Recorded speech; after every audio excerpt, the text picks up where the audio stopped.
Dungeons and Dragons is an interactive tabletop RPG game. It was essentially a precursor to the modern video games that we have today, back when technology was very limited. It's a pen and paper system where the idea is one person, the Dungeon Master, takes over the role of essentially creating a world for the players to play in. I'm Zach McAtee, and I'm a Dungeon Master. The overall role of the Dungeon Master is to keep a fun gaming environment going for the players, to create a story that they want to interact in, plot points that get them interested, give them rewards, keep them wanting to play. Basically, the end goal is for everyone to have fun. There's so many dice to help introduce an element of randomness. So essentially, this makes it more fair to the players. So the DM is as biased as the DM or Dungeon Master will be. There's still a chance that they can try and succeed in things. There are several different dice. Commonly used are the D4, which is a 4-sided die, a D6, which is a 6-sided die, a D8, which you can get the trend at this point. There are two types of D10s. There's a D10 single digit and then a D10 double digit, so you can roll the two of them to get a D100. There's a D12, and the most commonly used die is a D20.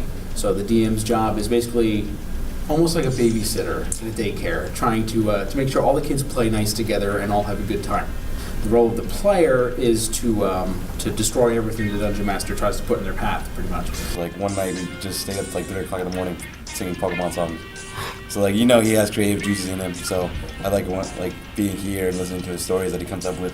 You can literally do almost anything you want to do. If you want to be like, I want to try and jump to the moon, you can practice jumping to the moon and maybe eventually you'll get there. Right now, the players are trying to find places to spend the night in a very rich town. One of the players, Jeremy over there, he comes from a rather rich family, and he's trying to use it. So it's very open to new. The players are just there to try as many new things as possible and to develop their characters as deeply as possible. Just, I try and come up with little interesting things along the map, and then from there, build the overarching story. Dumps it into the incinerator. Can I have its skull? She just presses the incinerate button again and again and again and again. I usually start with a core basic concept for the villains, and then from there expand them until they almost take on a life of their own and integrate into the world. Because as much as you plan for what they want to do, the players affect that, and things have to change accordingly. You can be pretty much anything. In Dungeons and Dragons in particular, I believe the races are halfling, which is a hobbit, orc, half-orc, elf, half-elf, human. There's Joy. I thought you were a woman of medicine, not a woman of murder. I raised. She presses the button again, and the door swings open, revealing Bob. Hey, I have charisma.